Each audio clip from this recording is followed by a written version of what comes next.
Petit Jornal. Inteligência e irreverência em doses diárias.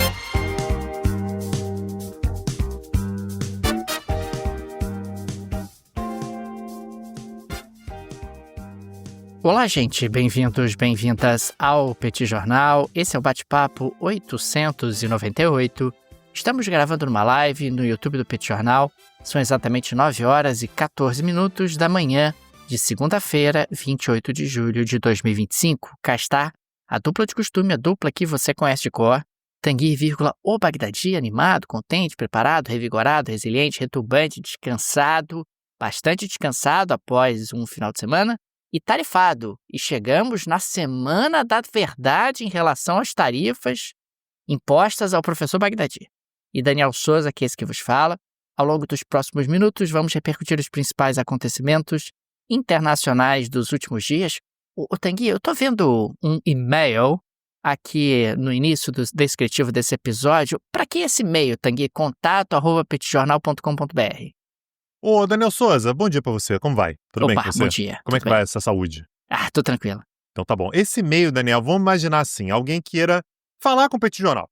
Quer falar com a gente sobre patrocínio, quer falar com a gente sobre um evento. Aliás, a gente tem feito vários eventos em empresas que muitas vezes são impactadas pelo cenário internacional e podem, eventualmente, contratar o Petit Jornal, fazer uma parceria com o Petit Jornal, e a gente pode dar uma palestra específica para o caso daquela empresa que pode estar sofrendo com algum tipo de questionamento acerca do que pode acontecer no futuro, ou então imaginar como tomar decisões num cenário conturbado como esse que a gente vem tendo. Então esse e-mail é para isso e agradeço pela pergunta, Daniel Souza. Deixo aqui as boas-vindas a você, deixo boas-vindas também a todo mundo que nos acompanha nessa live no YouTube, de onde sai a gravação, que vai lá para o podcast e que você que está ouvindo a gente no podcast recebe com muito amor, com muito carinho. Seja bem-vindo, você também. Daniel Souza, eu queria começar o nosso episódio de hoje falando sobre o acordo entre Estados Unidos e União Europeia, né? O Trump ele passou os últimos meses todos dizendo que faria grandes acordos, que grandes coisas sairiam, que todo mundo ia procurar os Estados Unidos e que os acordos iam sair, e finalmente saiu o acordo dos Estados Unidos e União Europeia. Estão todos soltando fogos, Daniel Souza. Temos um acordo definitivo? Me conta. Não temos um acordo definitivo, mas temos um acordo. Estão todos soltando fogos? Não exatamente. O que nós observamos, Tanguy, foi um copia e cola do acordo com o Japão. Aliás, a gente falou sobre isso na semana passada, o acordo comercial entre Estados Unidos e Japão, e muita gente naquele momento tinha achado que aquela seria a base para os principais acordos, ou seja, para os principais parceiros comerciais dos Estados Unidos. E nesse acordo em particular, nós temos os mesmos 15% de tarifa base para os produtos europeus que entram nos Estados Unidos, os mesmos 15% do acordo com o Japão. Na prática, a gente tem um aumento substantivo das tarifas cobradas pelos americanos. As tarifas cobradas pelos americanos em relação à União Europeia oscilavam ali ao longo do tempo entre 3% e 4%, agora serão 15%. Isso vai dar um impacto importante no que diz respeito à inflação nos Estados Unidos. Um aspecto importante, de novo, igual ao acordo do Japão, 50% sobre aço e alumínio permanecem. A tarifa especial para aço e alumínio não é englobada no acordo. Temos aqui no acordo europeu uma série de exceções, produtos que vão entrar nos Estados Unidos com tarifa zero. É o caso de aeronaves e peças, semicondutores, produtos agrícolas selecionados e alguns insumos estratégicos.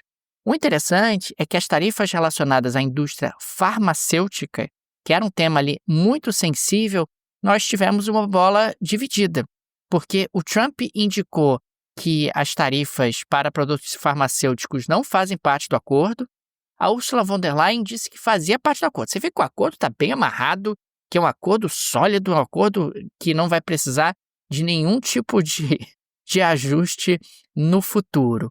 Do lado europeu, nós temos aí o compromisso de investir 600 bilhões de dólares nos Estados Unidos, incluindo aí a compra de equipamentos militares, o que para os europeus acaba não sendo tão ruim. Lembrando que os japoneses também firmaram ali um acordo onde eles faziam um compromisso de realizar investimentos na casa de centenas de bilhões de dólares. O bloco europeu também se compromete a comprar 750 bilhões em energia dos Estados Unidos ao longo dos próximos 3 anos, que para os europeus também não é exatamente um problema. Os europeus têm ali uma demanda por energia gigantesca e já vinham aumentando a sua demanda por energia dos Estados Unidos há algum tempo. O acordo evita, aquela tarifa de 30% que estava programada para começar em 1º de agosto de 2025. Eu registro uma vez mais que esse acordo vai causar impacto em relação à inflação nos Estados Unidos e exatamente como nós destacávamos aqui no Petit Jornal. O Trump, ele sugere tarifas, ele recua, mas ele não recua para o patamar onde as tarifas estavam antes do início dessa guerra tarifária que ele implementou nesse ano de 2025. Um setor que comemorou bastante, assim como aconteceu no setor japonês, foi o setor automotivo. Afinal, você tem agora tarifas de 15% para os carros europeus que entram nos Estados Unidos, assim como 15% para os carros japoneses. Me parece que a conta do Trump acabou sendo, olha, acho que no caso da indústria automobilística, que é uma indústria super sensível nos Estados Unidos, os consumidores americanos gostam de carros, são grandes consumidores de carros, talvez não seja tão interessante colocar tarifas tão elevadas. É o governo Trump querendo arrecadar com as tarifas de importação. The inflation is coming, é disso que se trata, afinal, produtos importados você vai ter que repassar o preço para o consumidor final. Até agora isso não aconteceu por 2 razões principais. A primeira razão, muita gente antecipou exportações para os Estados Unidos e, consequentemente, você tem ali estoques robustos nos Estados Unidos com valores anteriores à prática da tarifa. E, em segundo lugar, você tem ali também as empresas que, diante da incerteza, diante da imprevisibilidade, acharam que era melhor não reajustar preços agora para não perder market share, para não perder espaço no mercado americano. Mas isso se esgota em algum momento e o impacto inflacionário será sentido. Pessoalmente, acho um erro do ponto de vista americano. Os Estados Unidos enriqueceram muito ao longo das últimas décadas, enriquecendo o planeta. Enriquecer o planeta fez com que o PIB americano fosse multiplicado várias vezes nesses pouco mais de 30 anos. Foi um ritmo de enriquecimento que os Estados Unidos não tiveram antes disso, pelo menos em termos de velocidade. Claro que aqui a gente está fazendo uma análise Estados Unidos versus Estados Unidos. E quando a gente observa esse período da globalização, houve ali uma diminuição, digamos, do gap entre os Estados Unidos e nações emergentes, ou seja, o poder relativo dos Estados Unidos, o peso relativo dos Estados Unidos na economia mundial acabou sendo diluído, o que acaba sendo algo que incomoda o governo americano e o projeto americano de hegemonia em termos internacionais. De qualquer forma, seguimos acompanhando. Quanto mais acordos como esse são celebrados, pior para o Brasil, porque o Brasil vai ficando mais pressionado. Você falou sobre o setor automotivo, Daniel, e você falou que 15% seria um certo alento, né? Porque a expectativa era de que fosse 27,5%, né? Que era mais ou menos o patamar que estava anteriormente. Isso fez, Daniel, essa parte do acordo fez a França, por exemplo, dizer que o acordo tem alguns méritos, o que dá mais ou menos a sensação de como é que os países europeus receberam esse... Dá para falar de pré-acordo, né, Daniel? É um acordo que não é exatamente um acordo, são linhas gerais do acordo, que ainda vai ter que ser muito negociado, tem muita coisa para ser feita ainda, mas a França, quando ela diz que o acordo tem alguns méritos, dá a entender que, olha... ok, podia ser pior, né? A gente imaginava que talvez a coisa pudesse ser pior. Os governos europeus e as empresas europeias também reagiram com alívio e preocupação. Alívio porque, que bom que teve o acordo, mas preocupação porque você tem um cenário aí no qual as tarifas são pelo menos, para ser por baixo aqui, 3 vezes maiores do que eram aplicadas anteriormente. A Ursula von der Leyen, por exemplo, ela faz aquilo que o Trump adora, né? Ela disse que o Trump é um negociador muito duro. Negociar com o Trump é muito difícil. A gente sabe, né, Daniel, que o Trump adora quando você fala isso, porque, né, você joga a imagem dele como um cara dificílimo de negociar e tal, e que o acordo é o melhor possível, disse Ursula von der Leyen. E outra reação que a gente teve também foi o primeiro-ministro da Bélgica, né, o Bart de Weyer, aliás, que disse que o momento é de alívio, mas não de celebração. E parece que isso resume bem a maneira pela qual os europeus estão enxergando o acordo. Beleza, teve acordo, que bom que teve, mas agora a gente começa a pensar como é que a gente vai pagar essa conta, sabendo que tem muita coisa para ser negociada, esse acordo que certamente a versão final dele ainda vai demorar um tempinho para a gente conhecer.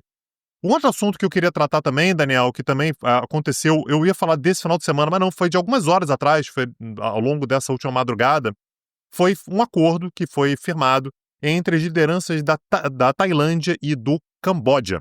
Importante lembrar, a gente trouxe isso aqui na semana passada, esses dois países eles têm uma fronteira de cerca de 800 quilômetros, pouco mais de 800 quilômetros, que é uma fronteira indefinida. Aliás, eu queria fazer aqui um adendo, né, com relação ao que eu falei na semana passada. Eu falei que Tailândia e Camboja foram colônias francesas. Tem uma imprecisão aqui, o Camboja foi uma colônia francesa, a Tailândia nunca foi colonizada, mas quem fazia os mapas, Daniel, da fronteira ali era a França. Então você tem parte do lado tailandês que, no fim das contas, estiveram sob domínio francês, e a fronteira, portanto, desde que o Camboja se tornou independente, está falando aqui de 1953, você tem uma grande indefinição, inclusive com áreas que são muito valorizadas pelos dois, né? Tanto pelo Camboja quanto Tailândia, como, por exemplo, templos que estão exatamente nessa faixa de fronteira indefinida. Então nós chegamos ao total de 5 dias de conflitos, né? 5 dias de bombardeios, atritos na fronteira. O número de mortos passou de 30, cerca de 30 pessoas morreram nesses enfrentamentos, incluindo 13 civis tailandeses e 8 civis cambodianos. Então a gente está falando aí sobre algo em torno de cerca de 10 militares morreram somando os dois lados. E foi marcada, portanto, para essa segunda-feira, para o dia de hoje, na Malásia, uma mediação. A mediação feita pelo governo malaio e pela ASEAN, né? Então a ASEAN também se reuniu ali para tentar contornar. Isso foi marcado, portanto, para as 15 horas locais, né? Para as 15 horas de Kuala Lumpur, que foi às 4 da manhã de Brasília. Então essa conversa já aconteceu e nós já tivemos, portanto, um acordo de cessar-fogo válido a partir de meia-noite local, claro, né? Então não está válido ainda, mas a gente sabe, Daniel, que quando você estabelece, vai ter um prazo, a partir de meia-noite, o normal é que você já comece a segurar um pouco a onda, né? Já não vai mais atacar, já vai esperar, se torna uma questão de tempo ali e com compromisso também de retomada de contatos diretos, né? Então, Tailândia e Camboja se comprometendo com contatos diretos. Vamos ver, Daniel, para a gente saber se esse é um acordo que tem uma certa viabilidade durante mais tempo, mas me parece que também é Gente, olha só, a gente sabe que tem uma tensão aí, precisamos conversar, mas o fato é que enquanto a questão da fronteira não for definida, isso aqui vai voltar a ser tema no Petit Jornal de tempos em tempos, né? Porque você tem ali uma fronteira, eu falei aqui, né, 817 quilômetros no total, cerca de um terço dessa fronteira está em disputa. Então, os dois reivindicam para si, então você tem um potencial de conflito muito grande ali para aquela região.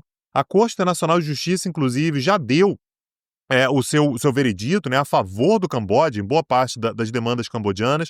A Tailândia nunca reconheceu a decisão, e a posição tailandesa é que a decisão ela só virá numa negociação direta que não envolva a Corte Internacional de Justiça.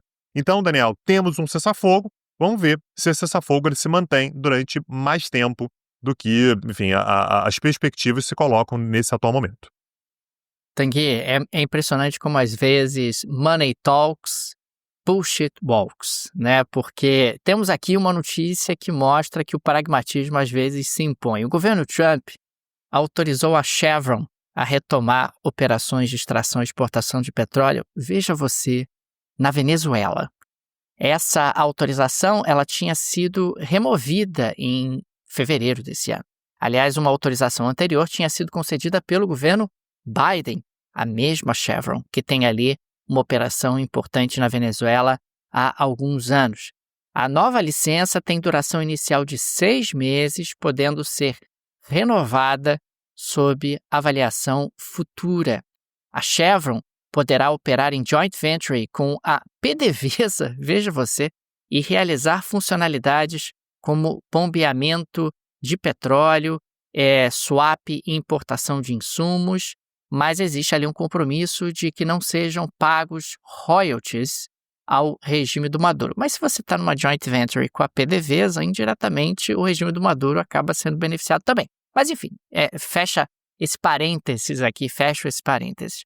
A decisão ela ocorre logo após uma troca de prisioneiros, né, que aconteceu ali entre Estados Unidos e Venezuela recentemente, e o que acaba acontecendo é que mesmo com essa autorização, os Estados Unidos não reconhecem, seguem não reconhecendo Nicolás Maduro como presidente legítimo e reitera que a retomada da operação petrolífera da Chevron não será fonte de financiamento para o regime, o que a gente sabe que não é exatamente verdade, porque quando você tem ali uma atividade econômica dessa envergadura envolvendo inclusive a estatal venezuelana, você tem ali digamos assim, a mina de ouro sendo reativada ou sendo ampliada na medida em que ela nunca parou com os Estados Unidos, com uma empresa dos Estados Unidos. É claro que para o discurso político é muito importante você dizer, mas eu não vou mandar dinheiro diretamente para o regime do Maduro. Estou mandando dinheiro indiretamente através justamente de algum tipo de parceria ou joint venture com a PDVSA, com a estatal venezuelana. De qualquer forma, a gente sabe que a Venezuela tem as maiores reservas de petróleo conhecidas do planeta, reservas de petróleo, inclusive, que vão transbordando, aí chegam ali no Suriname, chegam inclusive no território brasileiro, a foz do Rio Amazonas, a famosa foz do Rio Amazonas, que é palco de debate aqui no Brasil, explora, não explora petróleo por ali, na prática é uma continuação dessa bacia sedimentar que vem desde a Venezuela e que acaba oferecendo ali uma grande quantidade de petróleo. Aliás, ela continua, né, no território brasileiro, ela vai ali até o Rio Grande do Norte. Consequentemente, você tem ali um potencial de exploração de petróleo muito significativo e temos aqui mais um momento, mais um exemplo onde o pragmatismo acaba muitas vezes se impondo e é o regime do Maduro observando o governo Trump autorizando ali uma operação da Chevron, da norte-americana Chevron, no país. E aí o que é interessante, Daniel, é que, claro, né, o governo Trump ele faz um movimento que é uma certa aproximação ao governo Maduro, né? Indiretamente, claro, pelo amor de Deus, né? Jamais me aproximaria e tal. E aí você tem a administração Trump precisando dar uma certa ideia de que, olha, veja bem, mas não é que eu gosto do Maduro não, hein?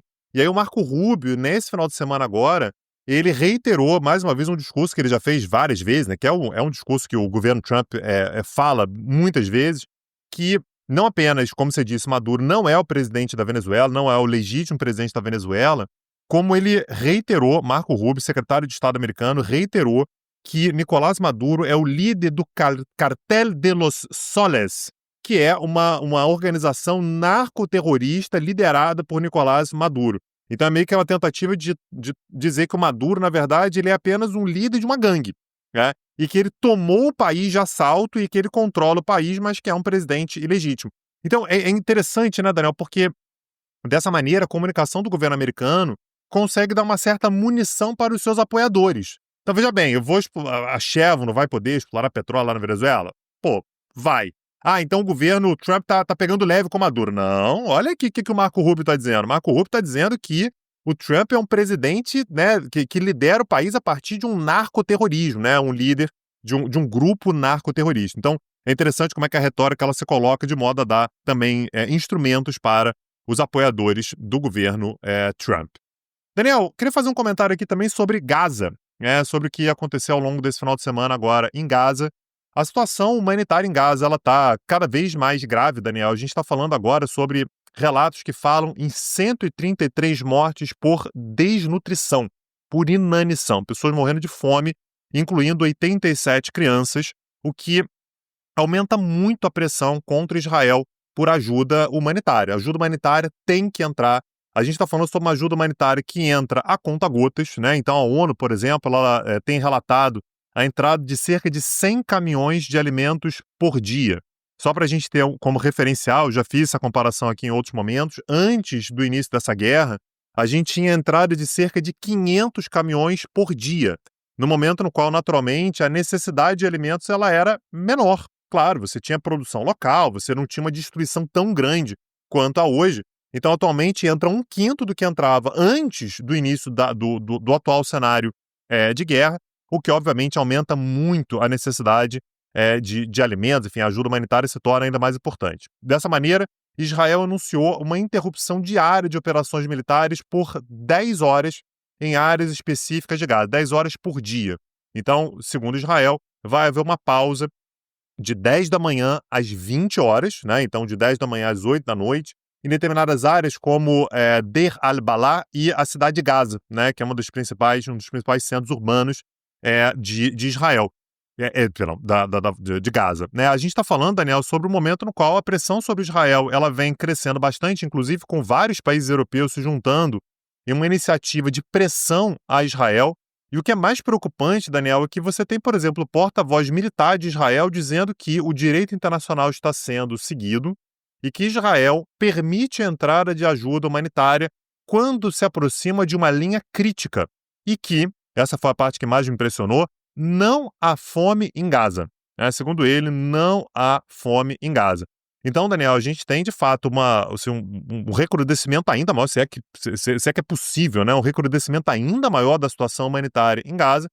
E o que Israel faz é apenas estabelecer ali 10 horas sem bombardeios para ver se entra ajuda humanitária.